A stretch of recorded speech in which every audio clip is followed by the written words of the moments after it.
Morraha rose in the morning and washed his hands and face, and said his prayers, and ate his food, and he asked God to prosper the day for him.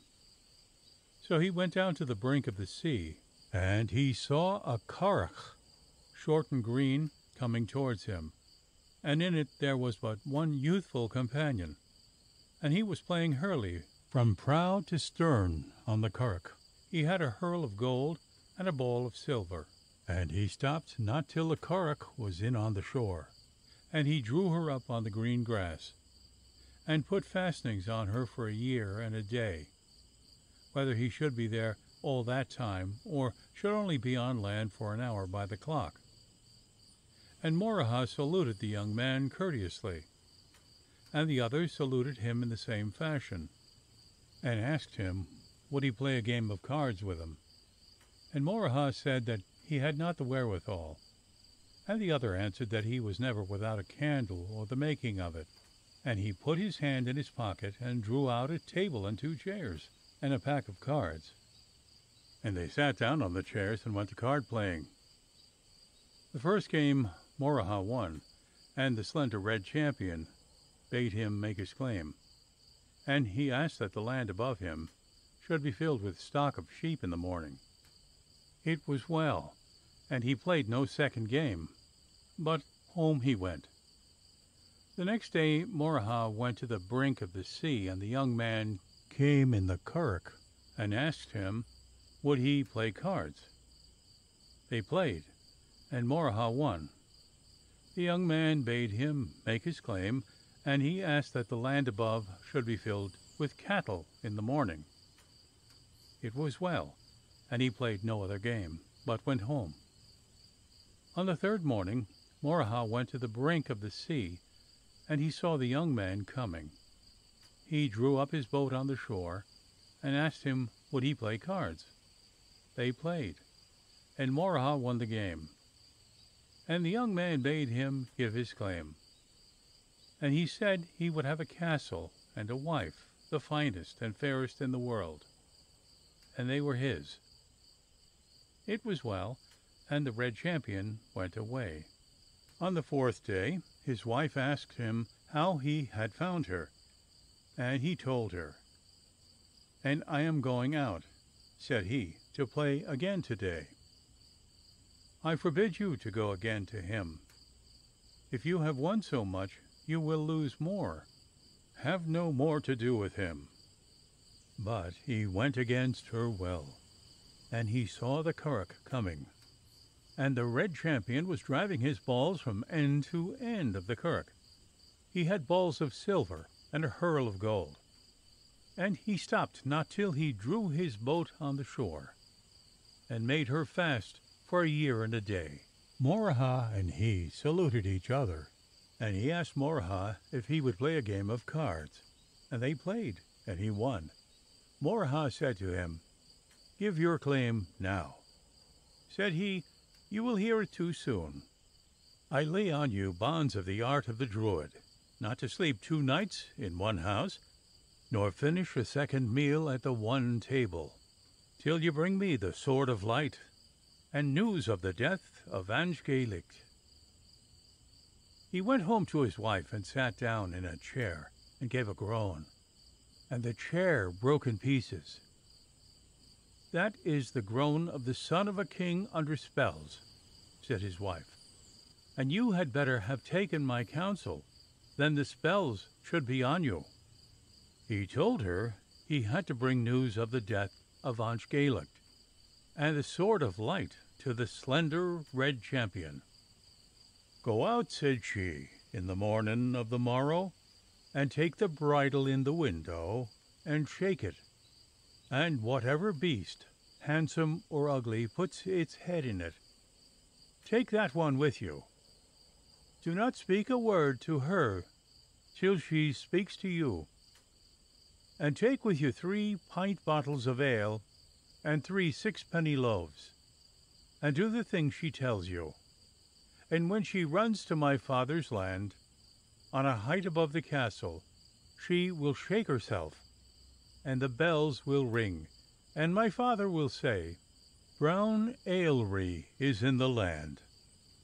And if the son of a king or queen is there, bring him to me on your shoulders.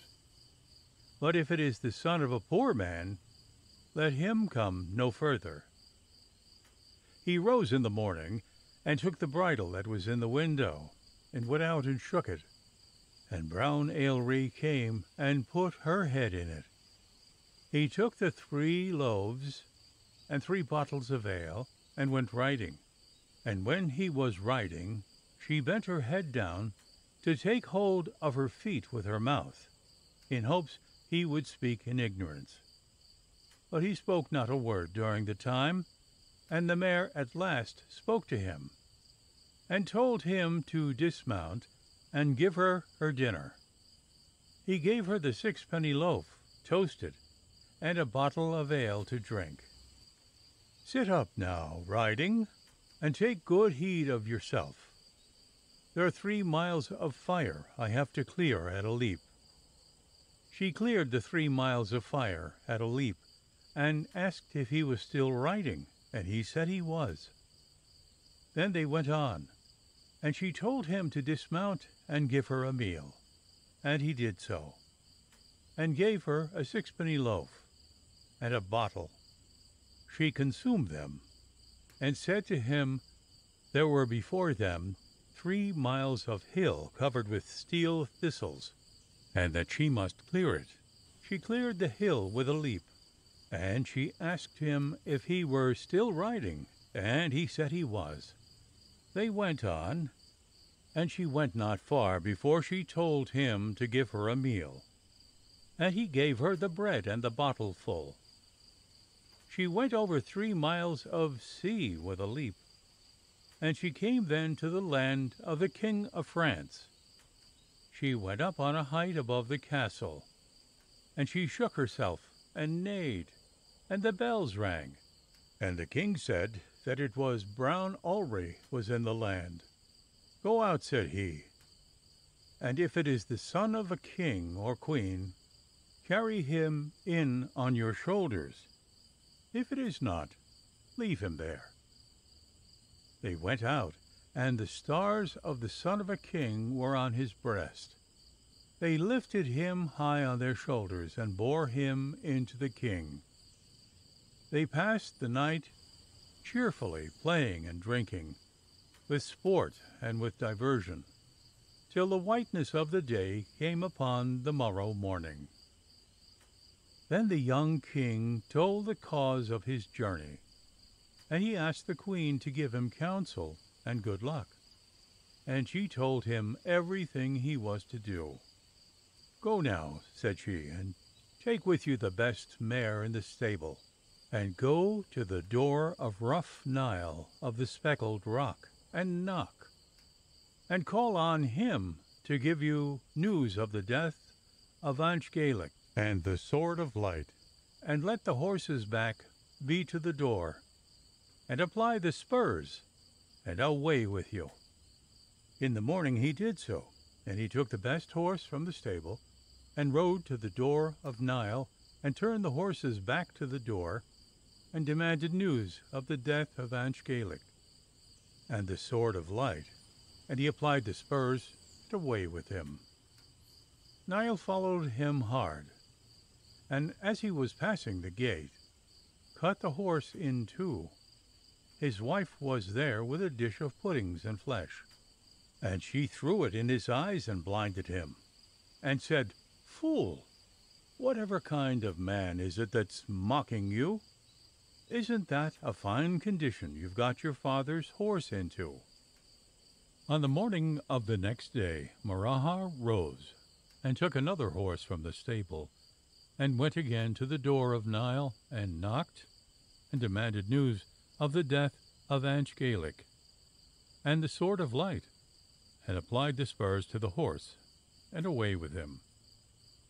Niall followed, and as Morraha was passing, the gate cut the horse in two, and took half the saddle with him.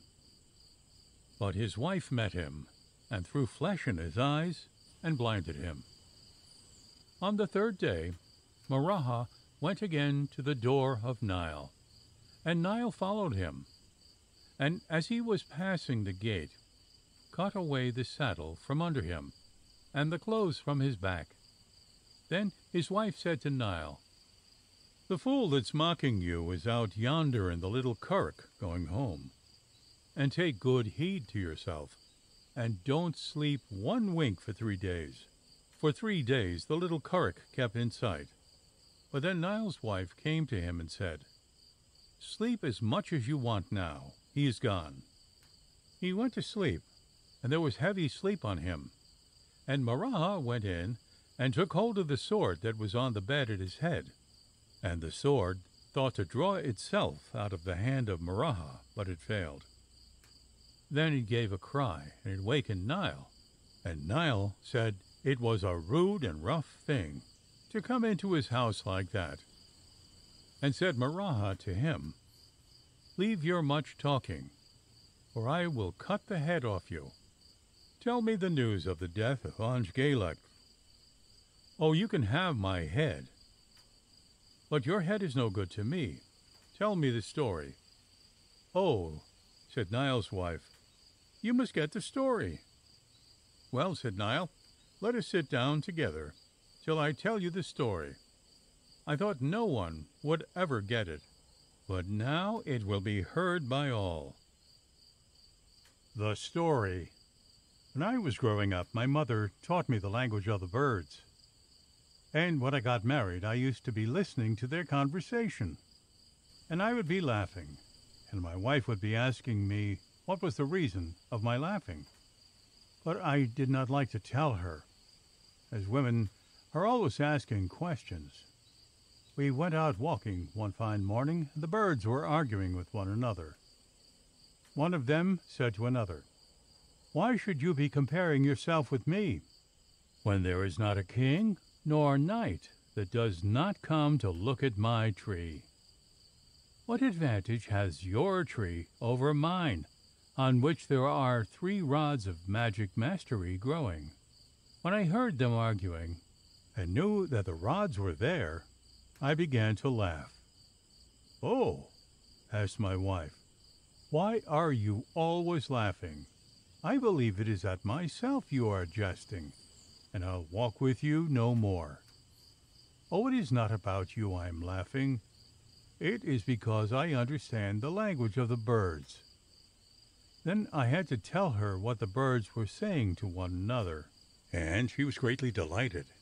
And she asked me to go home, and she gave orders to the cook to have breakfast ready at 6 o'clock in the morning.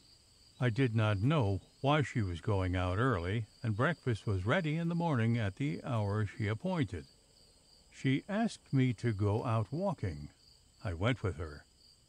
She went to the tree and asked me to cut a rod for her. "Oh, I will not cut it. Are we not better without it?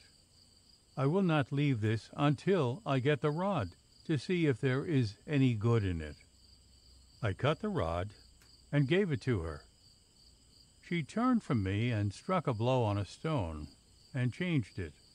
And she struck a second blow on me and made of me a black raven. And she went home and left me after her. I thought she would come back. She did not come, and I had to go into a tree till morning. In the morning at 6 o'clock there was a bellman out, proclaiming that every one who killed a raven would get a 4-penny bit.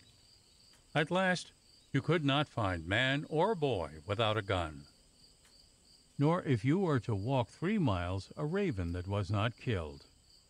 I had to make a nest in the top of the parlor chimney, and hide myself all day till night came, and go out to pick up a bit to support me till I spent a month.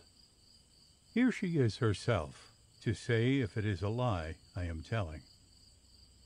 "It is not," said she. Then I saw her out walking. I went up to her, and I thought she would turn me back to my own shape. And she struck me with the rod and made of me an old white horse.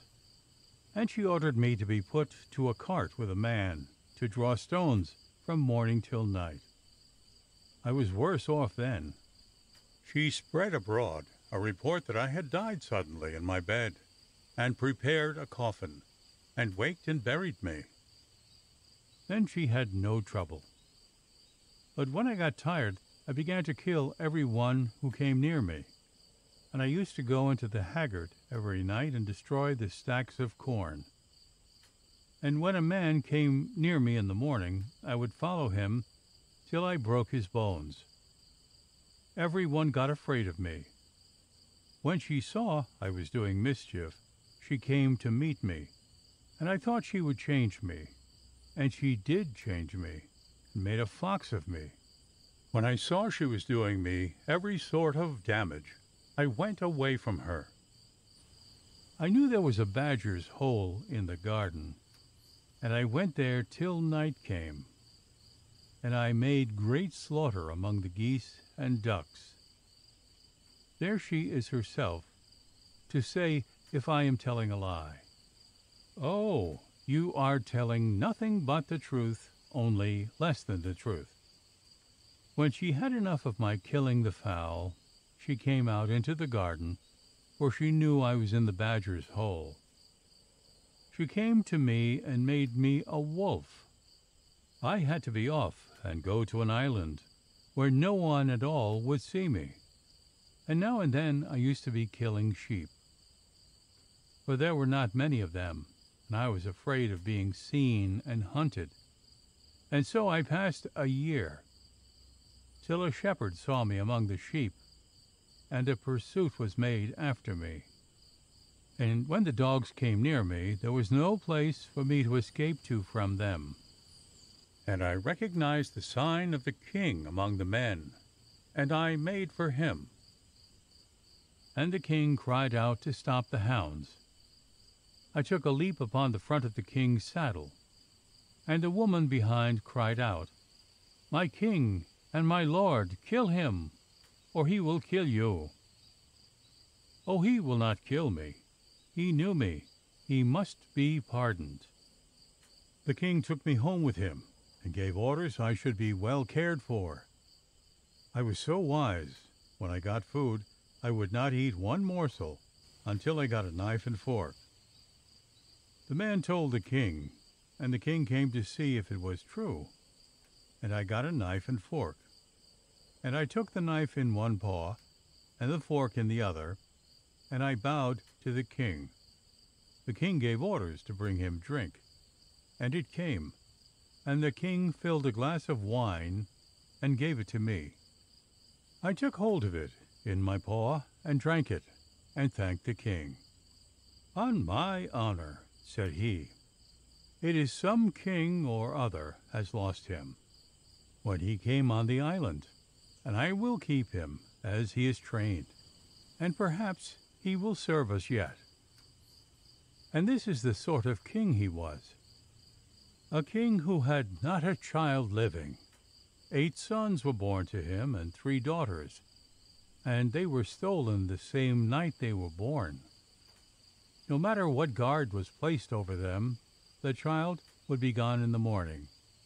A 12th child now came to the queen, and the king took me with him to watch the baby. The women were not satisfied with me.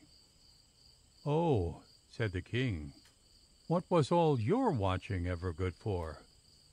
One that was born to me I have not. I will leave this one in the dog's care, and he will not let it go."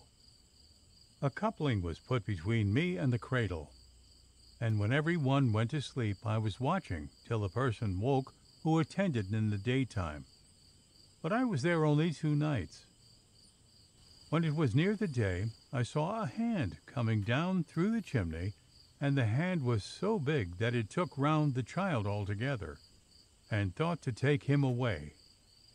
I caught hold of the hand above the wrist, and as I was fastened to the cradle, I did not let go my hold till I cut the hand from the wrist, and there was a howl from the person without. I laid the hand in the cradle with the child, and as I was tired I fell asleep, and when I awoke I had neither child nor hand, and I began to howl. And the king heard me, and he cried out that something was wrong with me, and he sent servants to see what was the matter with me. And when the messenger came, he saw me covered with blood, and he could not see the child. And he went to the king and told him the child was not to be got. The king came and saw the cradle colored with the blood, and he cried out, "Where was the child gone?" And every one said it was the dog had eaten it. The king said, "It is not. Loose him, and he will get the pursuit himself." When I was loosed, I found the scent of the blood, till I came to the door of the room in which the child was. I went back to the king and took hold of him, and went back again and began to tear at the door. The king followed me and asked for the key. The servant said it was in the room of the stranger woman. The king caused search to be made for her, and she was not to be found. "I will break the door," said the king, "as I can't get the key." The king broke the door, and I went in and went to the trunk, and the king asked for a key to unlock it. He got no key, and he broke the lock. When he opened the trunk, the child and the hand were stretched side by side, and the child was asleep. The king took the hand and ordered a woman to come for the child, and he showed the hand to everyone in the house. But the stranger woman was gone, and she did not see the king. And here she is herself to say if I am telling lies of her. Oh, it's nothing but the truth you have. The king did not allow me to be tied any more. He said there was nothing so much to wonder at as that I had cut the hand off, as I was tied. The child was growing till he was a year old. He was beginning to walk, and no one cared for him more than I did. He was growing till he was 3, and he was running out every minute. So the king ordered a silver chain to be put between me and the child, that he might not go away from me. I was out with him in the garden every day, and the king was as proud as the world of the child. He would be watching him everywhere he went, till the child grew so wise that he would loose the chain and get off. But one day that he loosed it, I failed to find him, and I ran into the house and searched the house, but there was no getting him for me. The king cried to go out and find the child that had got loose from the dog. They were searching for him, but could not find him. When they failed altogether to find him, there remained no more favor with the king towards me, and every one disliked me, and I grew weak, for I did not get a morsel to eat half the time. When summer came, I said I would try and go home to my own country. I went out one fine morning, and I went swimming, and God helped me till I came home. I went into the garden, for I knew there was a place in the garden where I could hide myself, for fear my wife should see me. In the morning I saw her out walking, and the child with her, held by the hand. I pushed out to see the child, and as he was looking about him everywhere, he saw me and called out, "I see my shaggy papa." "Oh," said he, "oh, my heart's love, my shaggy papa, come here till I see you."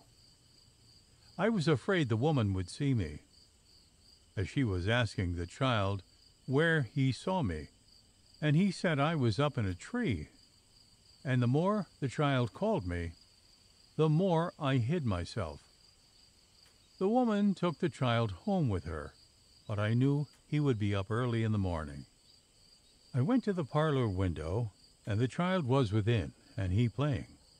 When he saw me, he cried out, "Oh, my heart's love, come here till I see you, shaggy papa." I broke the window and went in, and he began to kiss me. I saw the rod in front of the chimney, and I jumped up at the rod and knocked it down. Oh, my heart's love! No one would give me the pretty rod, said he. I hoped he would strike me with the rod, but he did not. When I saw the time was short, I raised my paw, and I gave him a scratch below the knee. Oh, you naughty, dirty, shaggy papa! You have hurt me so much. I'll give you a blow of the rod. He struck me a light blow, and so I came back to my own shape again. When he saw a man standing before him, he gave a cry, and I took him up in my arms. The servants heard the child. A maid came in to see what was the matter with him. When she saw me, she gave a cry out of her, and she said, "Oh, if the master isn't come to life again!" Another came in and said it was he really. When the mistress heard of it, she came to see with her own eyes, for she would not believe I was there. And when she saw me, she said she'd drown herself. But I said to her, "If you yourself will keep the secret, no living man will ever get the story from me until I lose my head." Here she is herself, to say if I'm telling the truth. Oh, it's nothing but the truth you are telling. When I saw I was in a man's shape, I said I would take the child back to his father and mother, as I knew the grief they were in after him.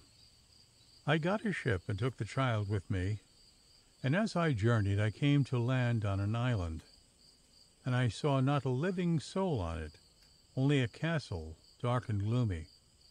I went in to see was there any one in it. There was no one but an old hag, tall and frightful, and she asked me, "What sort of person are you?"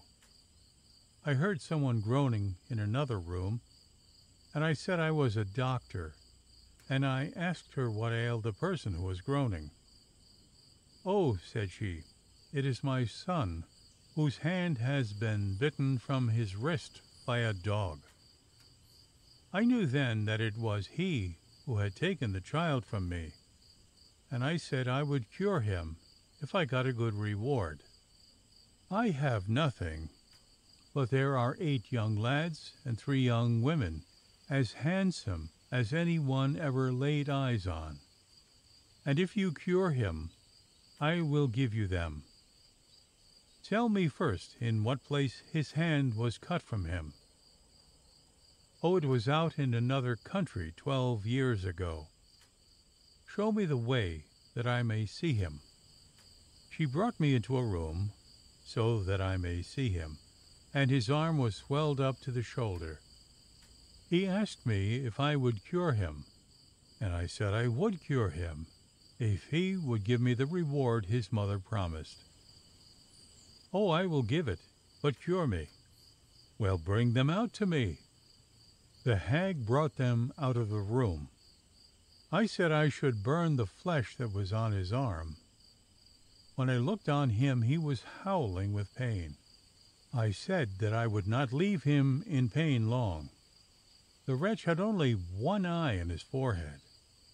I took a bar of iron and put it in the fire till it was red. And I said to the hag, "He will be howling at first, but will fall asleep presently, and do not wake him till he has slept as much as he wants. I will close the door when I am going out." I took the bar with me, and I stood over him, and I turned it across through his eye as far as I could. He began to bellow, and tried to catch me, but I was out and away, having closed the door. The hag asked me, "Why is he bellowing?" "Oh, he will be quiet presently, and will sleep for a good while, and I'll come again to have a look at him. But bring me out the young men and the young women." I took them with me, and I said to her, "Tell me where you got them." "My son brought them with him, and they are all the children of one king." I was well satisfied, and I had no wish to delay to get myself free from the hag. So I took them on board the ship, and the child I had myself. I thought the king might leave me the child I nursed myself, but when I came to land, and all those young people with me, the king and queen were out walking. The king was very aged, and the queen aged likewise. When I came to converse with them, and the 12 with me, the king and queen began to cry. I asked, "Why are you crying?" "It is for good cause I am crying. As many children as these I should have. And now I am withered, gray, at the end of my life, and I have not one at all." I told him all I went through, and I gave him the child in his hand. "And these are your other children who were stolen from you, whom I am giving you safe. They are gently reared." When the king heard who they were, he smothered them with kisses, and drowned them with tears, and dried them with fine cloths, silken, and the hair of his own head. And so also did their mother. And great was his welcome for me, as it was I who found them all.